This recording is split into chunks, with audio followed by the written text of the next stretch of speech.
Good morning. Thank you all for joining me here and online for the Center for Spiritual Living's meditation service. It's my honor and pleasure to bring you today's meditation, which was created by Vanessa Somumwena. And this is meditation, healing trauma, positive energy, and peace. So let's begin by finding a comfortable position, relaxing our shoulders, and sitting tall with your spine elongated, your hands and arms relaxed. And now gazing on some inanimate object in the room in front of you.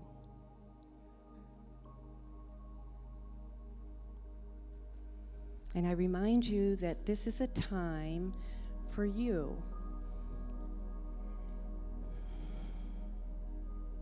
You are showing up for yourself. You're showing some self-love. So now take a deep breath in and hold it for a moment. And then exhale and let it go. Letting go of any distractions. And rest your palms on your thighs or your knees. And now allowing your eyelids to become heavy. And breathe deeply into your belly. Taking this time to settle into your body. Allow any tension to slowly release. Inhale and exhale. Eyes closed. As you continue to breathe, envision yourself making paper boats by the ocean.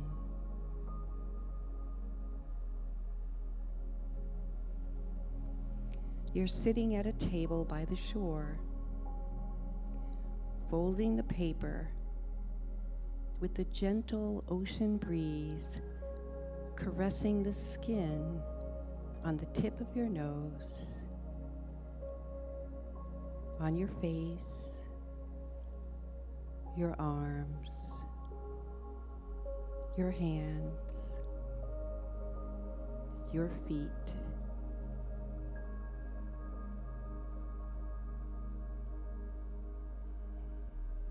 As you feel the sand between your toes, on every sheet of paper that you're folding into a paper boat, you write down a difficult situation from your past or something you'd like to let go of right here and right now.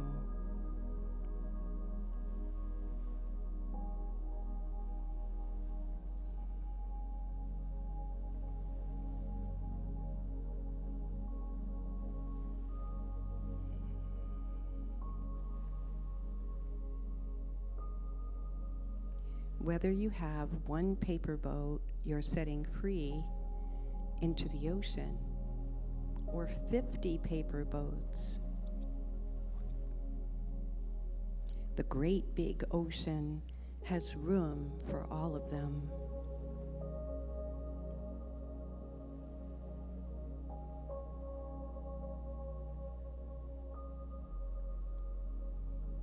Think of one or more things you feel ready to let go of, and you're writing them down on the sheets as you fold your paper boats.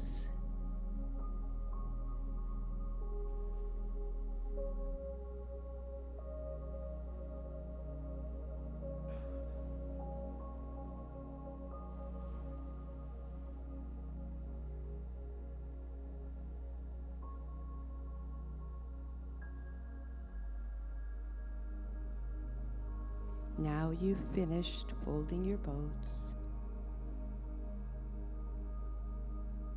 and you begin walking towards the water.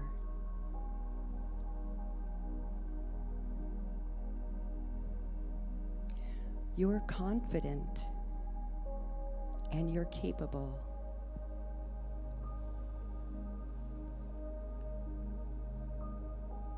You keep your head held high.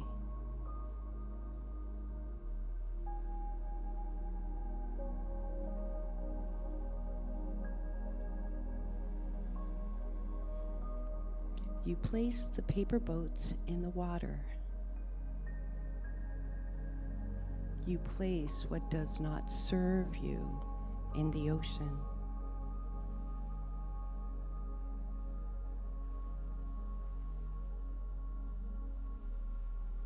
And now slowly but surely, you watch from the shore how your paper boats drift into the open ocean, and how you feel any tension in your body get carried away.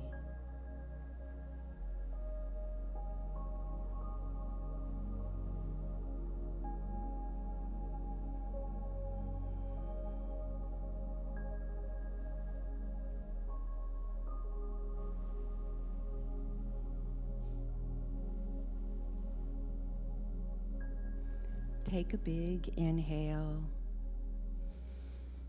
and exhale out fully.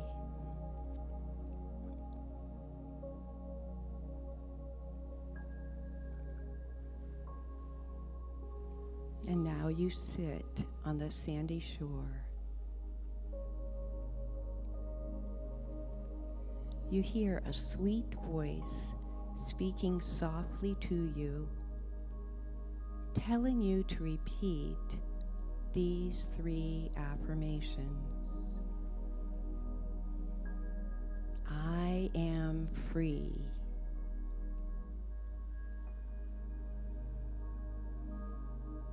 I am feeling calm.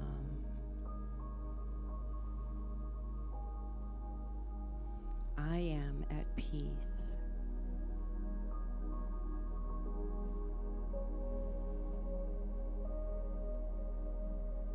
Repeat. I am free. I am feeling calm.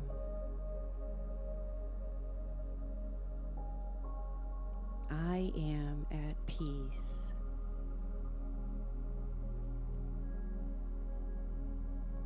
Repeat each one over to yourself. I will hold space for you as you continue at your own pace.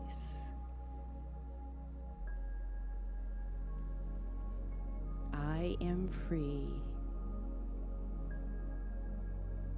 I am feeling calm.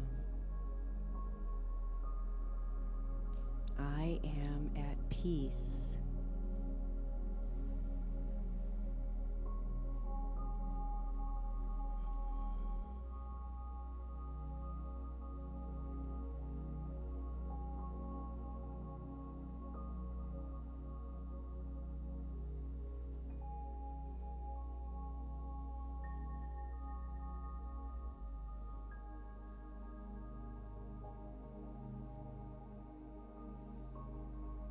I am free.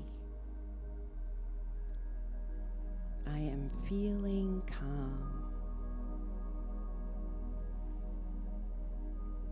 I am at peace.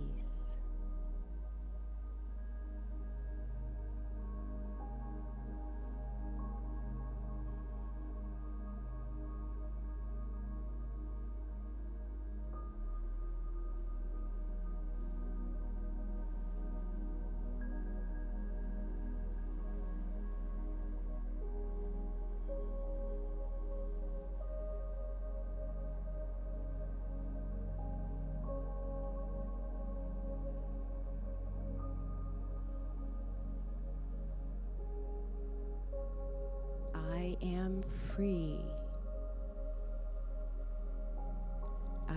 feeling calm. I am at peace.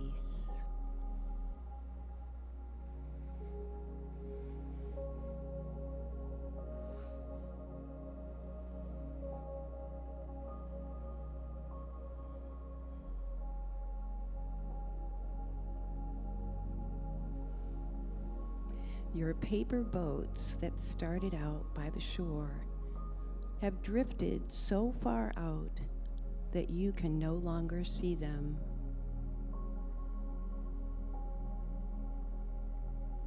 You're filled with a sense of ease, knowing you have let go of anything weighing you down.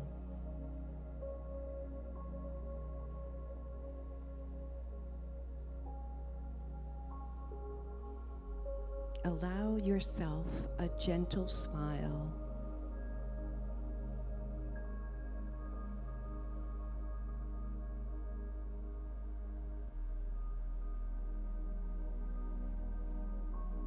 Bring your awareness slowly back to your breath.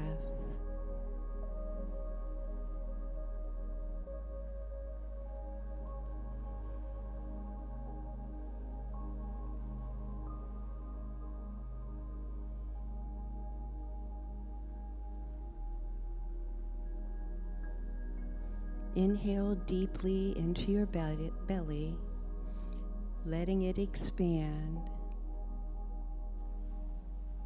And exhale, letting it all go.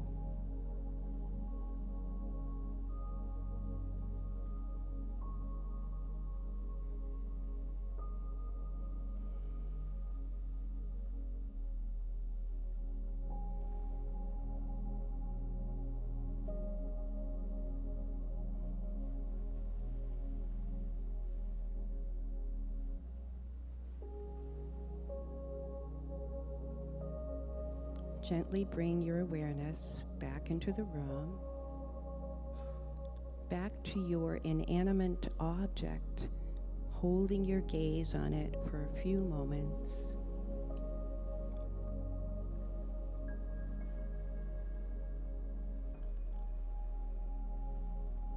And feel the peace resonate and flow through your being as you gently tune back into your senses.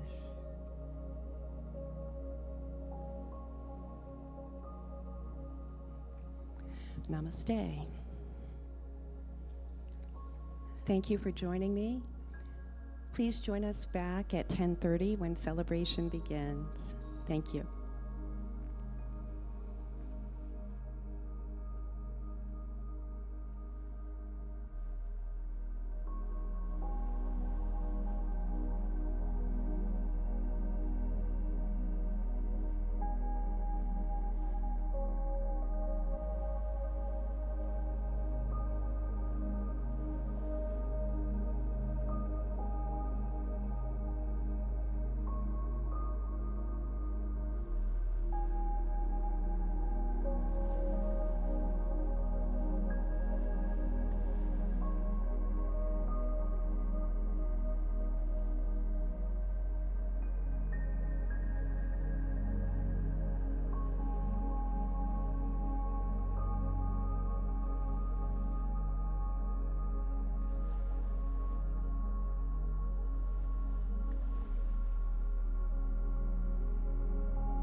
Good morning, everyone, and welcome in. Isn't it a beautiful day with all those beautiful white fluffy clouds and little Debbie's gone and we have beautiful sunny skies? It's wonderful. Welcome to Sunday celebration.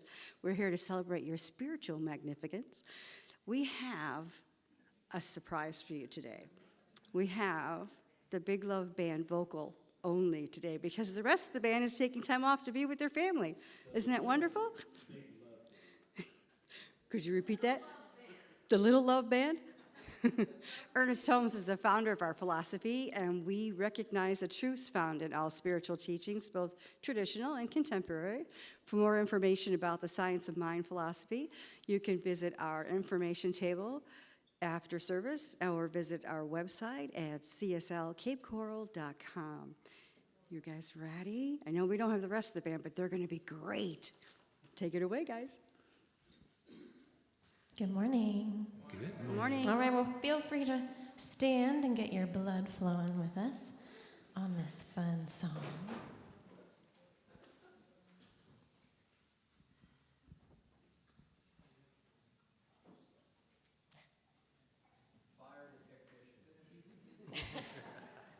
We're making a workout today back there.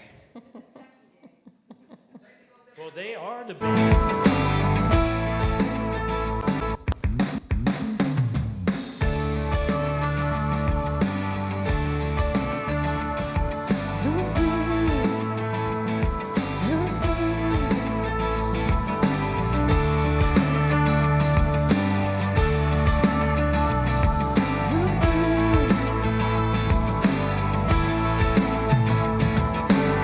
Spiritual aliveness, you're alive in us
wonderful. I feel it. You feel it? I feel it.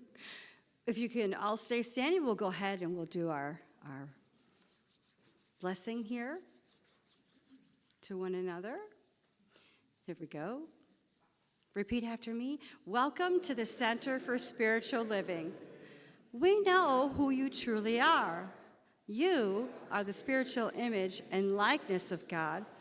We appreciate you, we love you, and we are thankful you are here. Welcome to the center. Well, Deirdre did a wonderful meditation this morning, and right now she is holding high watch for our celebration. This is Valerie is maintaining a high consciousness through meditation, realizing the wholeness for the community and the highest and best wishes for the attendees, the team, and our guest speaker.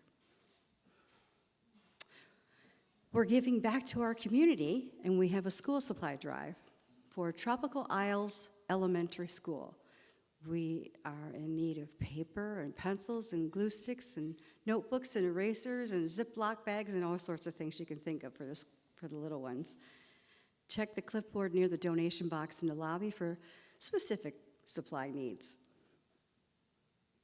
Our kitchen counter is full of pots and pans and other miscellaneous items and kitchenware from our last potluck Sunday. So please check the counter and pick up anything that might belong to you. We would really appreciate it. If not, it's going to go to Hope Chest. Ooh, you hear Roger?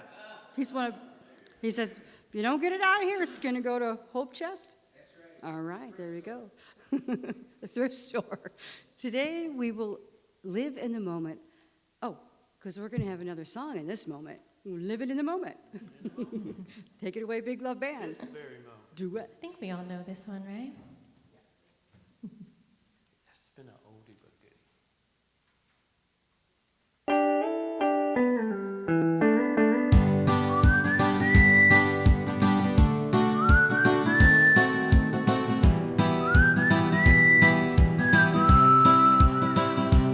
If this life is one act, why do we lay all these traps?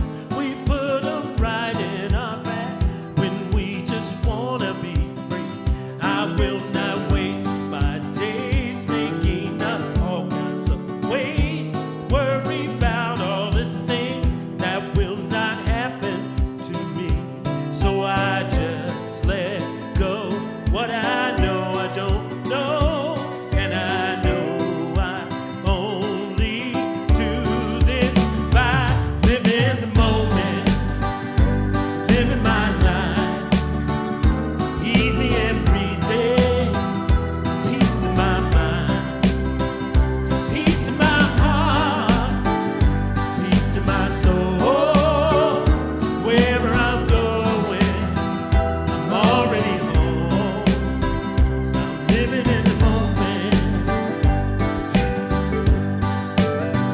I'm letting myself off the hook for things that I've done. Let my past go past, and now I'm having more fun. I'm letting go of the thoughts that do not make me strong, and I believe this way can be same for everyone.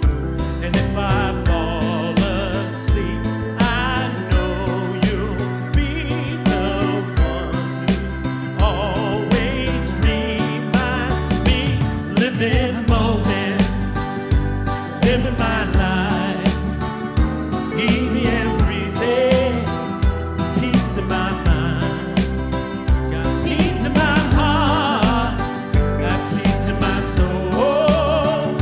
Wherever I'm going, I'm already home. I can walk through life facing backwards. I can try more than once to just make sure I want tonight. Future I've been searching for, turn around and hurt no more. I'm living in the moment, living my life, easy and breezy, peace in my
Wonderful, wonderful. Well, it's that time. The young people wishing to attend our youth program who just walked in. You're free to go to your classroom at this time. Thank you. Perfect timing. Perfect timing. We have another group coming up called Near Death Experience Study Group. Meets this Wednesday, August 14th from 6:30 to 8:30 p.m. A love offering is accepted. See Liz Burton for more information. We also have a new, Liz? Thank you. That's Liz. Thank you, Liz. And we also have a new meditation group. It's, if you'd like to join Linda Lloyd, one of our practitioners, beginning Tuesday, August 6th at 6:30 for a mindful meditation and discussion. And it's a $10 love offering per meeting. And she says to come and join her and the practitioner for a weekly 1-hour mindful meditation and discussion session at 6:30 in the sanctuary. And as I mentioned, $10 love donation. Our next Zoom class is Prosperity 2. The Zoom class starts August 21st at 6:30 to 8:30 for 10 weeks. And we have a little video on this, I believe. We have a lot of technology today. No video, okay. But we do have our famous Ralph via video.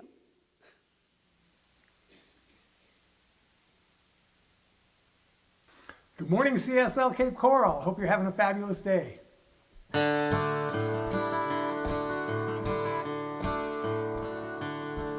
There have been dark times in my life. There were times I could hardly see. There were times when it seemed like the whole wide world shut off its light from me.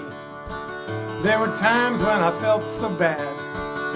Despair had taken its toll, like I was shut up in a windowless room, in a dark night of the soul.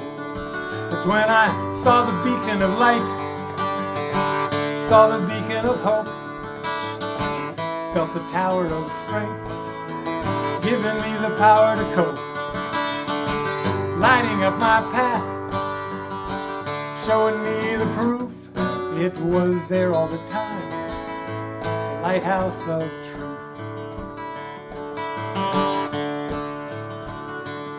Now when the sun seems to disappear and storm clouds fill the skies, I know hope is always near. You just have to open your eyes. It stands taller than the trees, and its light is shining true over the raging seas. The promise for me and you, on and on, illuminating where I need to go. Never is it faltering, and ever does it glow. When I think about how I got here, I sometimes wonder about the changes in me. From a person who is living in fear to a person who is living free. If I just keep moving ahead, living life day by day, accepting my daily bread, truth to light my way, that's when I'll see the beacon of light, see the beacon of hope. I'll feel the tower of strength, giving me the power to cope, lighting up my path, showing me the proof. It was there all the time, the lighthouse of truth. Yes, it was there all the time, lighthouse of truth.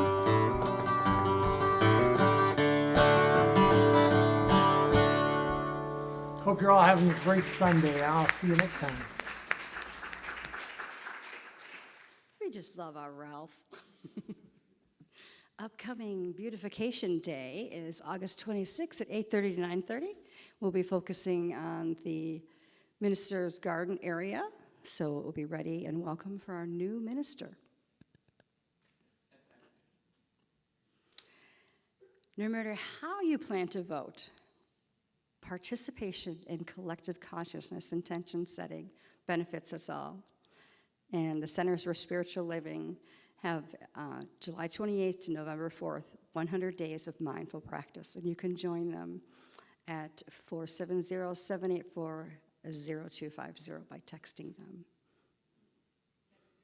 Text join. Now, Linda Lloyd. Look at that smile. She's got such a great smile. Linda is here. She's going to deliver this week's reading. I know it's going to be beautiful. Please welcome Linda Lloyd.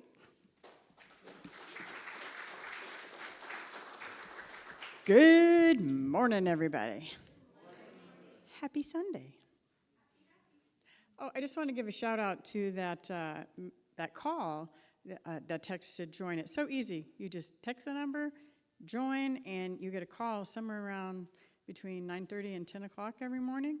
And if you don't get the call, they leave you a message, and it's really cool. I'm working at that time, and it always kind of surprises me when it rings, and it's just so lovely to move from the consciousness I'm at work to what they're talking about, because it's very, very, very helpful. There are lots of political ideas in my workplace, so very buoyant right now. So my name is Linda Lloyd. I'm one of the licensed practitioners here at Centers for Spiritual Living. And as Kat said, I'm here to bring forth the reading and prayer today. This year, our monthly theme is Grand Rising. And our monthly theme is Unstatus Quo. And our weekly topic title is Trauma 101. And in looking for this reading, my son can tell you, I looked for hours thinking of trying to find something that was that I could bring forth with this message that was uplifting, and because trauma is kind of a dark topic, and today's world. I'm taking some of the notes from the reading, and then and then something did settle with me for the reading. So today's world can be incredibly challenging to navigate, as we all know. All we have to do is turn on CNN, constantly negative news, and see the war, abuse, negativity, poverty, violence, loss, and so much more. The majority of people are affected in some way or another. And in fact, I would say everybody's affected. That's probably why we're here, is we're all working through this thing called life together and discovering a few things about it.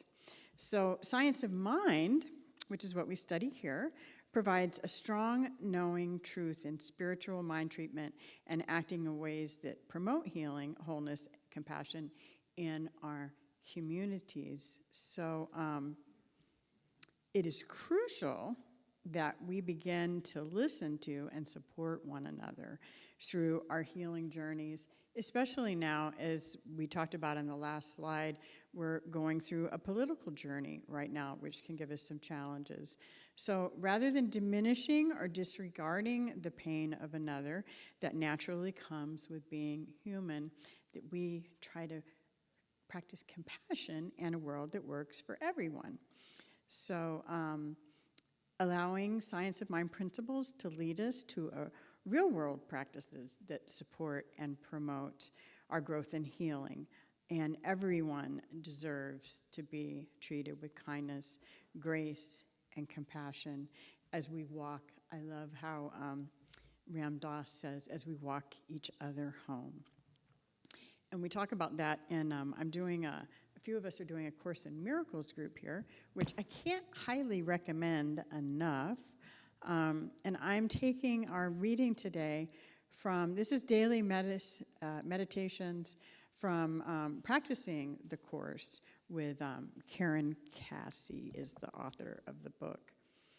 So this can be found on, there's no numbers to these pages, but it's July 15th topic of healing.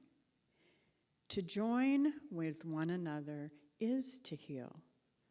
So just coming together in the sanctuary together on Sundays is healing. The need for healing implies a state of sickness, of disease. If we think of this state in terms of disease, we'll understand it better within its context. We experience dis-ease every time we imagine ourselves as separate minds and separate bodies in competition for the material possessions of this illusory world. To want, to grab, to hide what we have from one another in order to secure it is the root of all of our inner turmoil and all of our dis-ease. That, in turn, is the root of our illness. To join with others is a holy connection. It is an explicit blending of minds, thoughts, opinions, possessions. Truly joining with one another is love in its purest state. Through the state of total acceptance and sharing, we experience emotional, mental, and physical healing. Our lesson is to heal and to help one another heal too.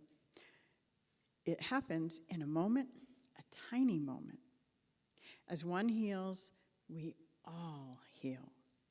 It begins with love, as we talk about here, the love with a capital L. Even the smallest expression of love. And there's a little affirmation that goes with this reading. I can be the one who offers healing today. Giving love is the way. And I'll add on to that and a smile. There's a quote from Reverend Teresa that says, all peace starts with a smile. So we're going to take a moment right now and turn within. And we're going to take this first few moments and bring to our minds a situation, a circumstance, a person that needs to have some light shined on it. As we take this precious moment to stand in the light for that person, that place, that thing. And just allowing it to come front and center in our minds and our hearts. As we wrap some love around it. Give it a hug.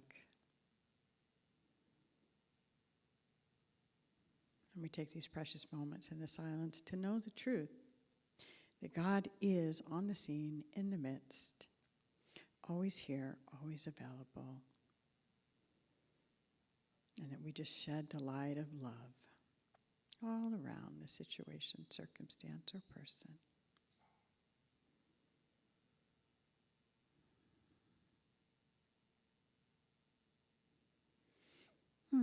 So how good it is to take these precious moments right here, right now, to come together in peace and love and joy and harmony as we remember together, recognize, as Reverend Michael always likes to say, that we are one in this thing called life together, that there is nothing else but God expanding, expressing, knowing, loving, and being more and more of itself in, as, and through each and every one of us. That we are all in this thing called life together. We are all cells in the precious body of God, each and every one. So it was from that place, that space of knowingness, of the oneness, that I just know today that as we heal as a community, that we heal the world, that there is so much light, so much love in this place, this space. Just knowing that as we move through our day and just continue to remember that we are the love and the light of the world. We truly, truly are. And just taking that out and shining it into the world and to each other while we are here. Just knowing all of that makes a mighty, mighty difference on the planet, that there is truly something great going on in this great grand rising that is happening here at Centers for Spiritual Living. So for this and so much more, I do give great thanks as I release this word, knowing it is already done in the heart and mind of God. Together, we can claim this by stating, and so it is. Thank you so, so much. And it is my great honor and pleasure to welcome our amazing Reverend Chris, who is joining us. I guess we're having a virtual day, a technology day. So welcome, Reverend Chris. Thank you very much, Linda. Thank you, everybody there at Center for Spiritual Living Cape Coral. Good morning and grand rising. It's wonderful to be here. I have to say, I was there last week. It felt really good. As I was preparing to come on today, reflecting back to being there last weekend, it felt like it was a month ago. I don't understand like where, how, why time moves the way that it is, but it just feels kind of strange. It was really surreal when I had to like really piece it together. Like, yep, that was really only 7 days ago. So life is interesting, and I just want you to know I miss you. It was great being there last week. So I look forward to being back there in a couple weeks. Okay, so Trauma 101. The first thing that I will ask is whoever's helping me with slides today, if we'll put that first image up. So just, looking at this image, well, I hope we have an image. Okay, I'm not sure. I don't see it, so just in case. Oh, okay, yeah, and then the next image is a group of people. So looking at this image, can you tell which person has experienced trauma? It's kind of hard from just looking at somebody, you really can't tell. And now there's 10 people in this image, and here's the thing. 7 of these people will experience some form of, significant form of trauma some point in their life if they haven't already. So that's something to consider. When you look at a group of people, statistically, 7 of those people right there could be, having the effects that come from experiencing trauma in their life. So, one thing that we want to kind of address here, we're talking about this idea of the unstatus quo, some of these subjects that are difficult to talk about a lot of times, that we might kind of brush over them in our spiritual communities. Trauma is one that it can conjure, it can trigger, emotions that we maybe didn't even know we were holding, or, ones that we've known that we were holding, but it can come up just all of a sudden. So I guess this is somewhat of a trigger warning. We're calling it Trauma 101 because we're really just coming in at the surface. And at that same time, though, just even using that word can be enough to, trigger or, kind of ignite that trauma response within people. And so I just want everybody to know, I want everybody to feel safe, to know like I'm not going to go too deep into this. And at that same time, if something comes up for you, it's perfectly okay to, if you need to get up and excuse yourself, if you need to, if you're watching at home and you just need to take a minute, it's perfectly okay. And these are normal responses. And, that's part of what we are using today's talk for, is to make it more acceptable and understanding for people to ask for what they need. And so if for some reason something comes up, by all means, step out. And on top of that, we're really lucky to be at a Center for Spiritual Living, and especially in Cape Coral, because we have 12 practitioners who are all trained to listen and to be present and hold consciousness for people.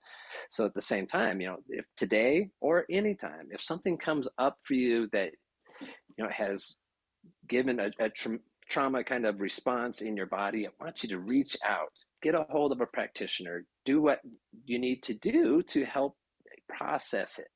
All that being said, let's go ahead and jump in a little further here. So I'm going to ask for, well, we could say that in 1 second. So the first part we want to talk about is how trauma can affect us. And you may recall, it's been a while now, at least a year, I think, since I talked about ACEs. ACEs it stands for Adverse Childhood Experience. And so we've done a lot, or I shouldn't say we, psychologists and others have done a lot of studies around ACEs and trauma, and we've come a long ways of how we understand things that affect us. And the study of these adverse childhood experiences of these ACEs have led to profound insights. And so we know that for anybody who has experienced a significant amount of ACEs, and essentially they've categorized them into about 10 different sections. And if anybody has experienced 3 or more, your chances of being incarcerated, of suffering from other, emotional, not disorders, but emotional distresses, all of these things are greatly affected. If you have 6 or more of them, your life expectancy drops by about 19 years. And so it's really important for us to explore, what has transpired in our lives, to process what has transpired, and to help be there for others. So, along with ACEs, talking about the childhood experiences, which can be anything, from neglect, from abuse. It can be living in a household where substance abuse was an issue. It can be having a family member, a close family member who was incarcerated. It can be physical abuse, mental abuse, food insecurity, living in poverty, living homeless. All these different things are ACEs. And if you are, children that have experienced it, it's tough. And here's the thing though, like, yes, ACEs are very important to study and they've led us to a lot of insights.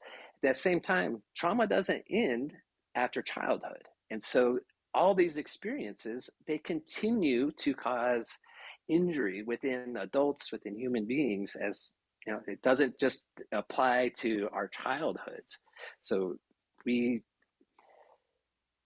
are always kind of accumulating more. And so when we get to learn the tools, this is why I really love Centers for Spiritual Living and New Thought Religions, is because it helps us develop these tools of meditation, of intentional prayer and contemplation, and working with others in communication, introspection. All of these things really help us discover what's going on inside and helps us to live fuller lives and more enjoyable lives, and quite often longer lives. When we start factoring in people that have experienced trauma, how quite often their lives get even cut short, whether it's through taking the people that take their own lives, people that react in ways that trauma has caused irrational thought processes, and people end up in jail. They end up in other situations. They end up in bad relationships. And so our traumas, they never stop. They're always happening, but we can learn tools to help us process and work through it a little bit better. And that, again, Centers for Spiritual Living has been a lifesaver for me, just in ways that it has helped me uncover things in my psyche that have kind of maybe been hidden down, stuffed down, that once I'm aware of them, then I can start to process and work through them. So I will ask for the next slide that comes up. This is something that came up on an article I read about funny quotes on Twitter. And I don't know if I necessarily find this one so funny as much as it is telling. So I'll read it for anybody that's not able to see it. It says, "Trauma is so silly. Like, wow, something upset me so badly as a child that it has warped my entire perception of life every day following it.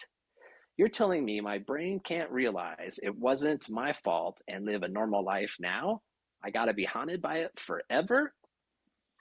And unfortunately, that's kind of a true statement for many people, because just the study of trauma and how it affects our lives is relatively new. Maybe 50 years that we've really started to unpack how these things affect and impact us for the rest of our life. And so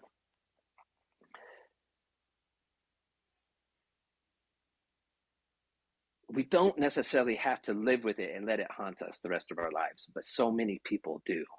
And that's kind of where I want to finish with. If anybody watched the teaser, you'll see where I'm going with that. Like everybody, we never know who out there is in a moment of suffering, in a moment of pain, and how we show up impacts and changes the future that we share collectively. Because no one is an island. We are all connected, and talking's good.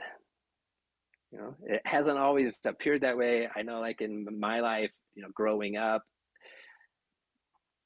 just kind of the norms of the 70s, I would say, is like talking about our problems wasn't necessarily encouraged so much. It was, you know, you have to put on that image. You are strong, and you know, boys don't cry. These kind of, you know, sayings that we learn and live by, they're outdated. And we've learned that the more we open up, just by opening up, Michael Singer had a quote, and I wish I had it in front of me. It was something about when we open up, energy comes in, and energy has the power to heal, especially when it's love.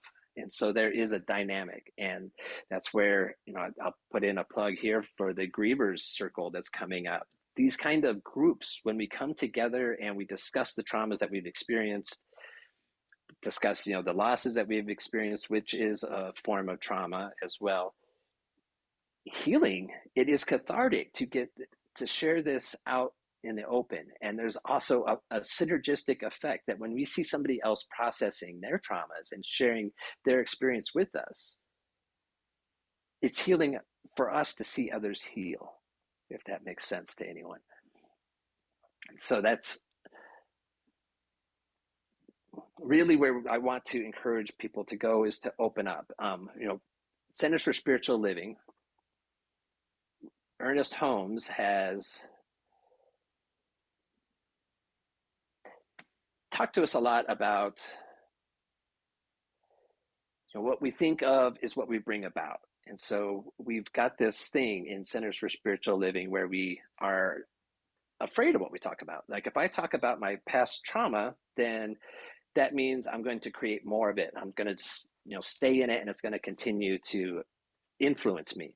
So that is kind of where a toxic form of, you know, spirituality, we call it toxic spirituality, when we are afraid to talk about something, afraid to address what's there, because we have this almost a superstitious fear that if I talk about it, it's going to happen again. It's going to bring it about. But here's the thing, is we can't heal what we're afraid to look at. You know, it's the same thing when, you know, in a physical injury, if you have a cut or something, it's got to be cleaned. It's got to be, you know, processed, exposed, cleaned, treated, and then bandaged up in order for it to heal properly. It's the same thing with the feelings inside of us, with our, you know, emotions and our traumatized feelings. If we can't explore them, they're always going to be underneath, kind of running a program in our subconscious that will unintentionally push good things away from us. It'll, you know, I talked about it a little bit last week, I believe, when we unintentionally sabotage ourselves. It's an unconscious thing that, you know, from a childhood experience of somebody leaving, that when you grow older, anytime you start getting close to somebody in a relationship, you unintentionally sabotage it and wonder why you never get past a certain point in these relationships. It's that example that shows up in all these different ways of how we can push away the good from us. And so here in Centers for Spiritual Living, as we do our work, as we go within in meditation, as we open up to discover, you know, what unconscious beliefs am I holding that could be keeping me from moving forward in life. So when we start to explore them and start to do replacement techniques, which is where spiritual mind treatment can come in, is changing the consciousness that we hold around whatever experiences it is that, you know, we have kind of maybe stuffed down and forgotten that are there. Then we can start to show up and show others. And so again, Centers for Spiritual Living, we are on the cutting edge of creating a new world, a new way of being, a shift in consciousness. And it begins with coming to these places and having these conversations. I've spoken before about New Thought religions from the very beginning, from the very origins in the late 1800s, has attracted people who are looking to heal something, sometimes something physical, especially in those early days when medical technology wasn't what it is today, but also mental healing. So it's, first off, spiritual seekers, in my take and opinion, are emotionally and intellectually and spiritually,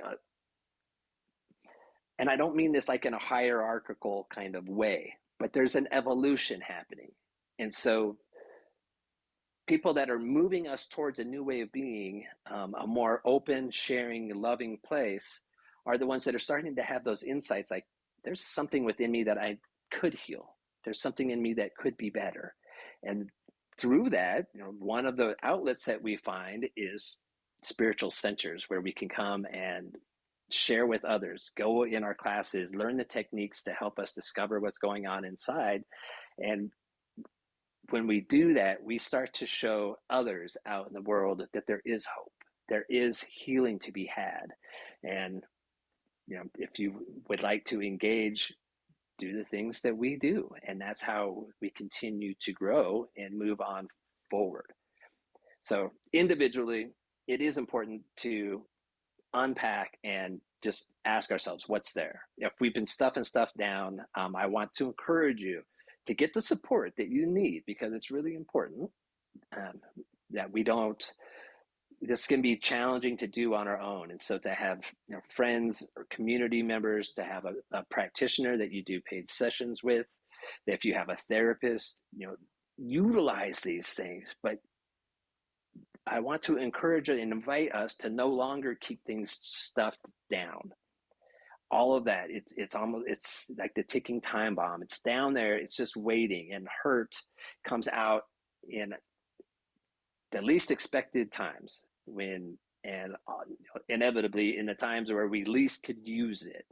And it's important for us to help create this new world of being, is to know what's there so that we don't unintentionally come out and harm others. So on an individual level, we've got that to do. And like I said, it doesn't end after childhood. We still have things happening, but we learn these tools so that when new things come up, when we share in our experiences, then we know the tools to kind of help process them so that we don't end up creating more unhealed wounds that are just waiting to lash out to others. So that's on the individual level. Now, trauma, we experience things collectively as well. And another, conversation that can be hard to have is what's going on in our world, what's going on in our country, with the divisiveness that we see, arguments over, who needs what, whose needs aren't being met, who's marginalized, how do we act to people. All of these things sometimes can be, shied away from in centers for spiritual living, because they can come across, some people interpret them as being political. And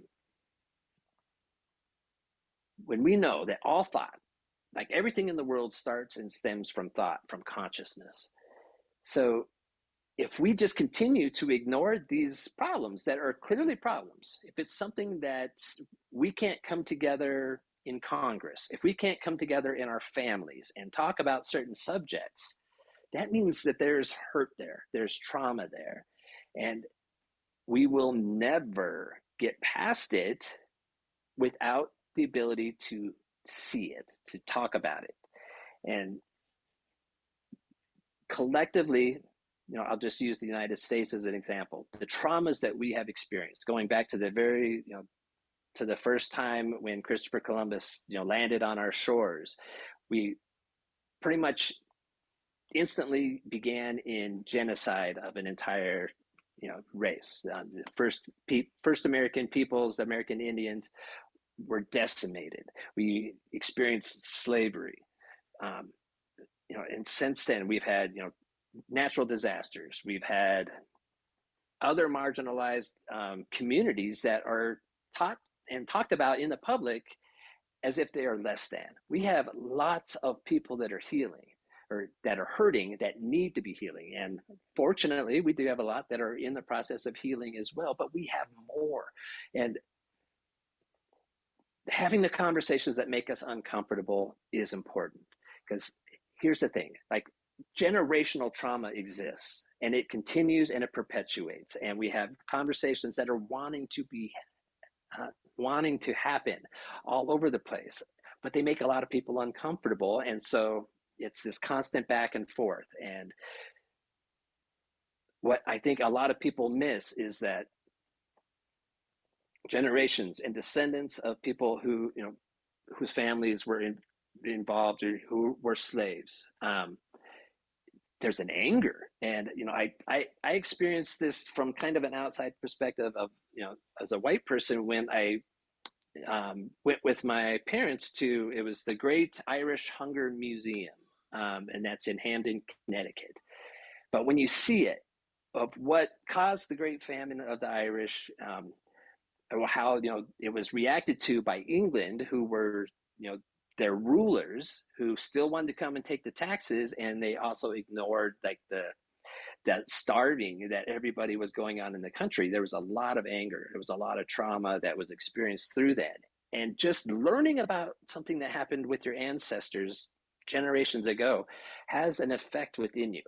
I am a firm believer that our generational and ancestral history is within, that we carry it in our physical bodies. And just seeing that, like, it was an experience for me of, I was feeling anger towards, the English of that time. I was feeling sadness for the families and the loss. And we learned about the ghost ships that showed up, in New York, that was just filled with deceased people, and all of that created this experience. And so while I'm not a Black American and I can't relate to that experience directly, I can kind of imagine, like, there's that same kind of thing, that we are holding on to generations of pain and anger, and we want to heal, and as a collective we have to. And so when there's groups of people that are standing up to say, like, we're not being heard, that's trauma that's coming up.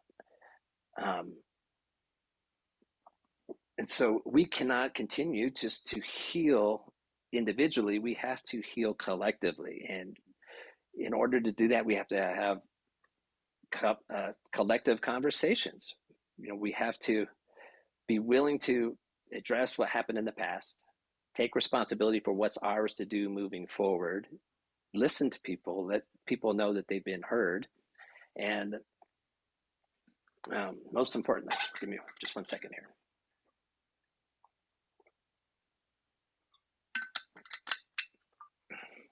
One thing that I don't know that we necessarily realize is we have all the people, the direct descendants of these traumas, that are still traumatized, but the people, the descendants of the slave owners, of what we would label as oppressors, there's trauma there too. You can't be a witness to inhumane treatment and not be traumatized by it. And I know, early slaveholders, I've seen, this at the African American Museum of History in Washington, D.C., and then also the one in Charleston. We see quotes that people used to justify things in their head of how we let such horrific things go on. But you can't fool yourself. You can fool yourself intellectually to say, like, this has to happen this way. It's okay. Whatever excuses were made, 400 years ago and since then, that justify, like, it's okay that this has happened, that this is just part of human history, whatever all these reasonings were. You can't fool what in your heart is wrong. You can't fool, like, your subconscious. You can't fool your spirit. So we can't trick ourselves out of the traumatic experiences of the past. So where I want to really leave this with is, yes, we have massive need for healing, but the healing is happening, and it's progressed. And in, decade after decade into these last decades, we have learned tons of tools of just knowing that there is healing in talking. There's healing in prayer, in sitting and meditating. And that is happening, and it continues to grow. And there's resistance to it because change is hard. And, looking at these difficult parts of our past is really hard. And sometimes it's unbearable. Unbearable for the victims of traumatic experiences, of course. And even for people that aren't necessarily victimized, it's still really hard to look at things within our psyche. Traumas,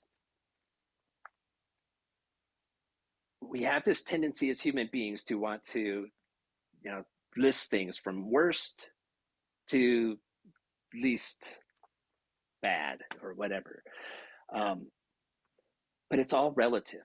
Everybody has experienced something in their life that they didn't like, something that was challenging for them. And oftentimes you'll hear people who have experienced, significant traumas that will still downplay and say, but it's not, it's not that bad, because at least it's not as bad as what happened to Joe over there. Like, he went through this and that, and he's got a real reason to be upset. No, we got to let all of those things go, all those stigmas, and just know if there's something in you that has caused pain, it requires healing. But we do have tools to do that, and we can show up and help one another. So the last thing, and this is where I was going earlier in the talk when I talked about reference the teaser for this week. And I'm going to read this quote one more time. It's from Robert Anton Wilson. He said, "Under the present brutal and primitive conditions on this planet, every person you meet should be regarded as one of the walking wounded.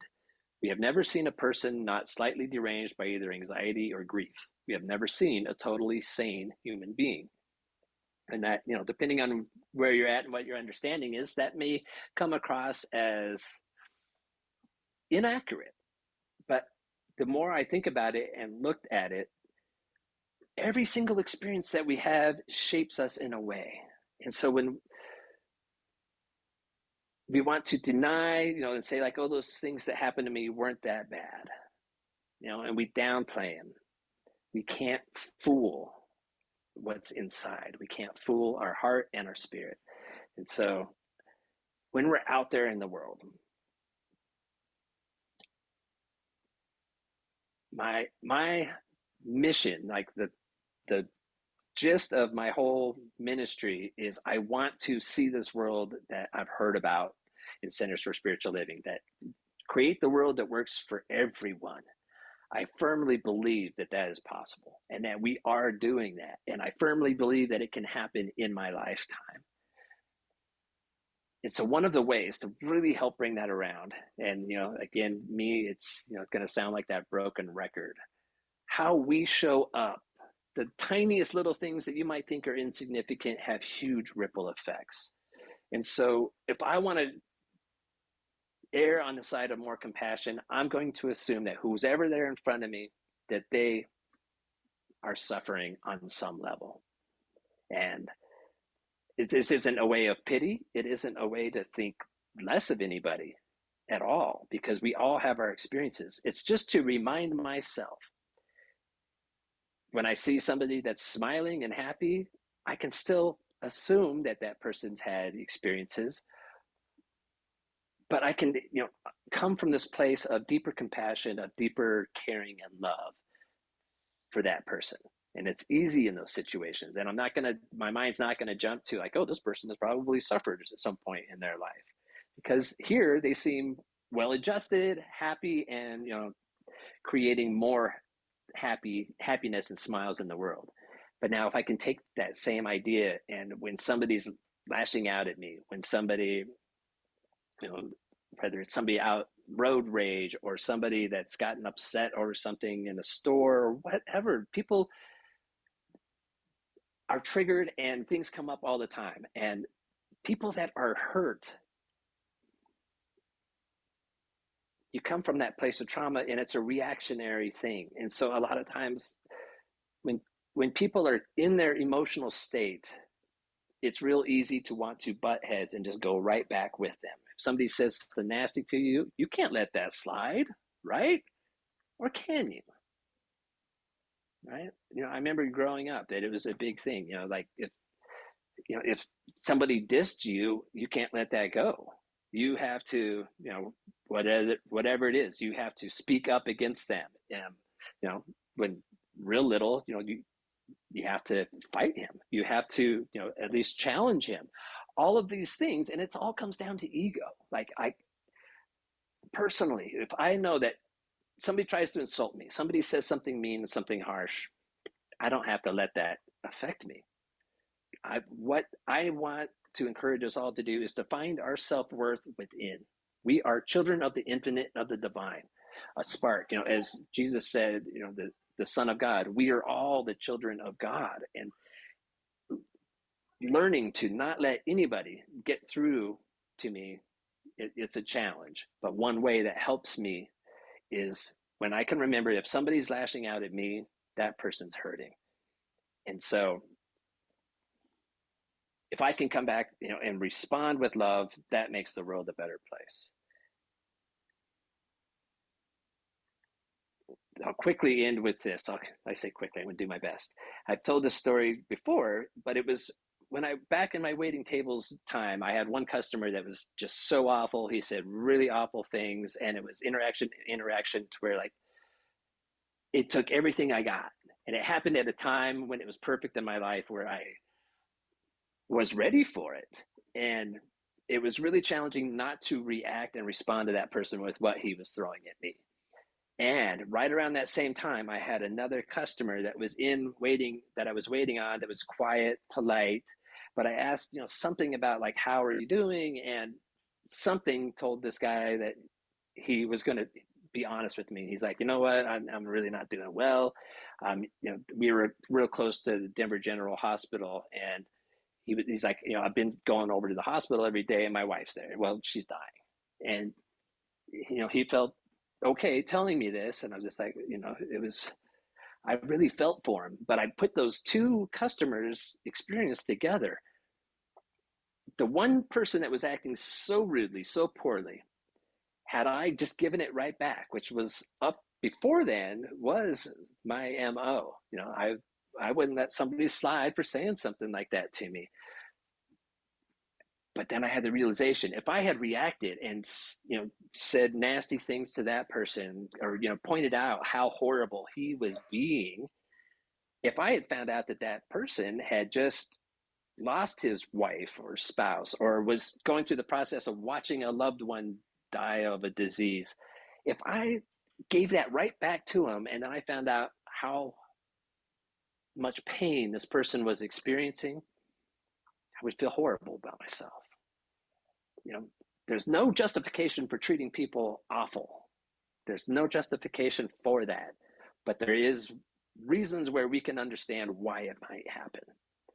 The person that's suffering the loss, it's understandable that they might not be their best self, and they might react poorly in situations. Now, if I come in and respond poorly to that because my ego got a little bruised because somebody called me a name, to me, that's not okay. It's not okay. So, not knowing which one of those 7 people has experienced the trauma, then it falls on me to just treat everybody with the same respect and the same understanding and kindness and compassion. And that's where I'd like to encourage us all to go. That's how we make the world into a better place, is by getting away from our knee-jerk reactions and opening up into our more informed and better ways of being. And there's actually a thing called trauma-informed care, trauma-informed action, that leads us to show up in the world coming from a place of assuming everybody that we see has suffered at some point. So with that being said, I'm going to ask the slide person to move it forward one more time, please. And we'll get to our spiritual principle this week. Is we believe in the healing of the sick and control of conditions through the power of this mind. So spiritual mind treatment absolutely has power for healing. And sometimes traumas and other things require a little bit more love. So we have a saying: we treat and we move our feet. So when we do our prayer, yes, you do your prayer work, and you also do the practices that help move it forward. On the next slide is our spiritual practice for this week. And it's, again, self-awareness. This is what we had last week as well. Self-awareness is a willingness to observe and take responsibility for one's internal and external choices.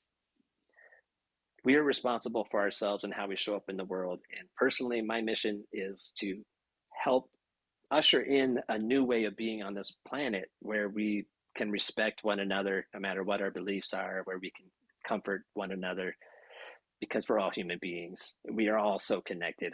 One person's trauma affects everyone around them, and so it's very important. And so through the self-awareness as a spiritual practice, there's many ways, but working with a practitioner is a wonderful way. Meditation, taking our classes. We go through processes in these classes, all kinds of different techniques that help us uncover things that we have stuffed down and didn't know that they're unconsciously driving the bus, and sometimes in harmful ways for us. So with that, we'll finish with our affirmation for the week, which is: I am gentle with myself and the world, knowing we are all healing together. So I'm not able to hear you, but let's say it all together if you're in agreement with this, and really take it into heart if it resonates with you. If not, that's okay. You have other things to work on. So we'll say this together. I am gentle with myself and the world, knowing we are all healing together. So just like Linda said, and after the reading, Ram Dass said, we're all just walking each other home. It's really what we're doing. We're here to have this experience until we go back home and we create new experiences, new iterations of life. So let's go ahead and take this within, opening up to that one presence, opening up to a space in the center of your heart, knowing that there is one love, one life that connects all of us, and it's always seeking higher expression. It's always seeking to bring out what we call the God qualities, the best qualities that make life enjoyable, that make it worth living. So I know that each and every one of us is a broad spectrum of life experiences, and that it all contributes to making us into the bigger and best things, best people and beings that we can.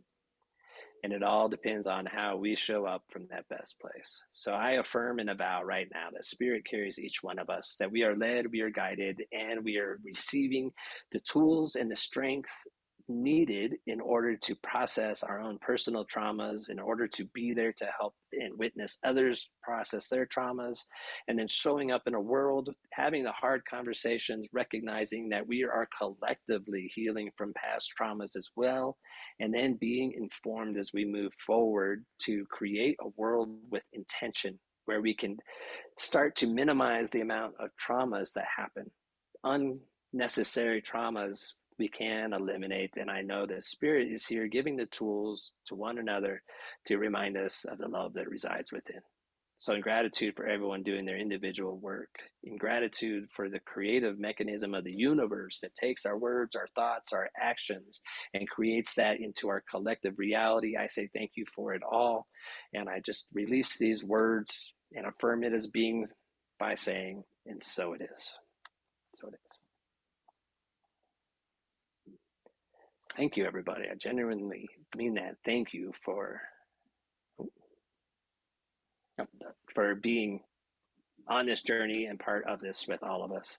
And that being said, this is the time of our service where we like to say thank you and also request assistance and participation. Make this opportunity for everyone who would like to see Centers for Spiritual Living continue to be a home where we can come in and collectively heal.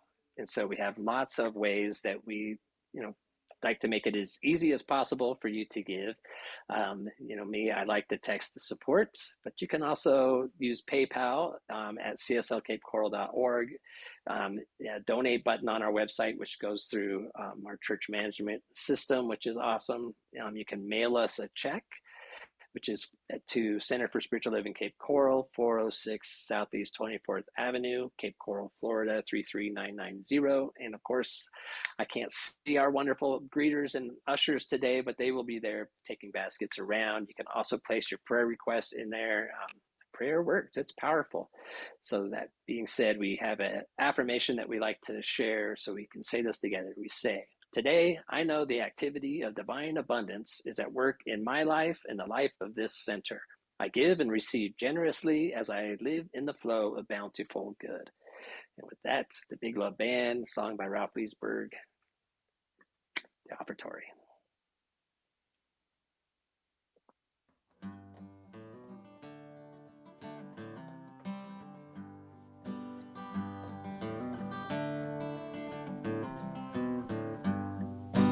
Standing as one in the presence of the power, standing where others have stood.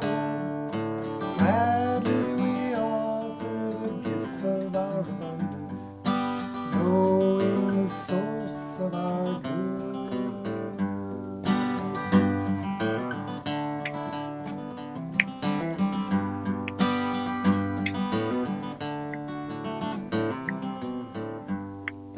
Standing as one in the presence of the power, standing where others have stood. Gladly we offer the gifts of our abundance, knowing the source of our good. Gladly we offer the gifts of our abundance, knowing the source of our good.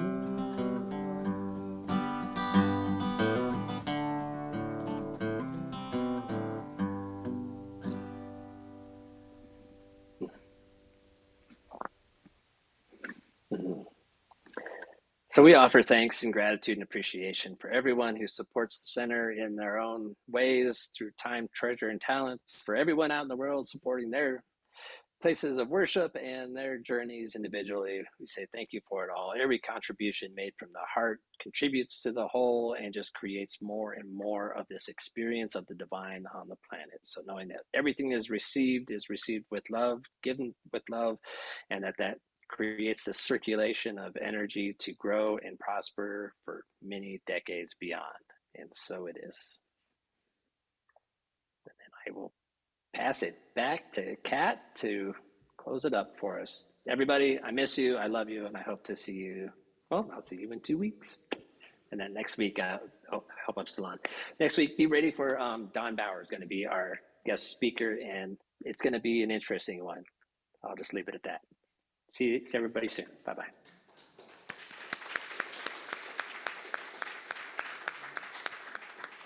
Thank you so much, Reverend Chris. That was wonderful, and we miss you too.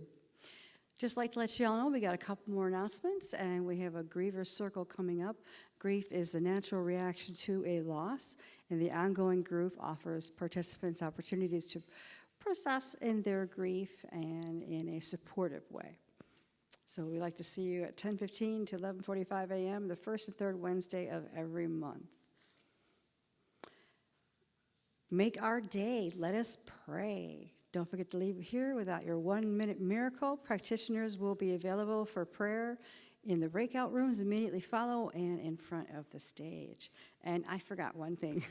I forgot to tell you my name. I'm Catherine Callahan, and it has been a pleasure celebrating today with you today, and I hope you guys go out and have a fantastic week. If you have any more questions, we have some other events going on, and there's a table in the back after service. You can go ahead and check those, and we want to thank you so much for coming today, and everybody out in TV land, thanks for showing up. You guys have a great week. We don't have any exit music, so let's just, oh, we do. Okay, we got a song. We do have a song.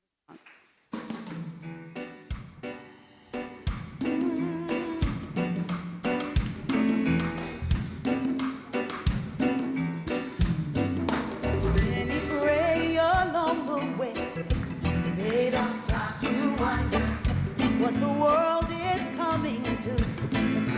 Something higher. Free.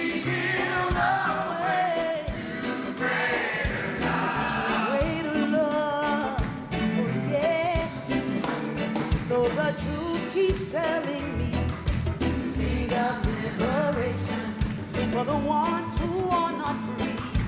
Love can take us higher. We will go away to greater love. Oh yeah. So we let it wash over us, make us kinder, lift us higher. We let it be. We let it early in the morning, hold us together, wash over us. We let it.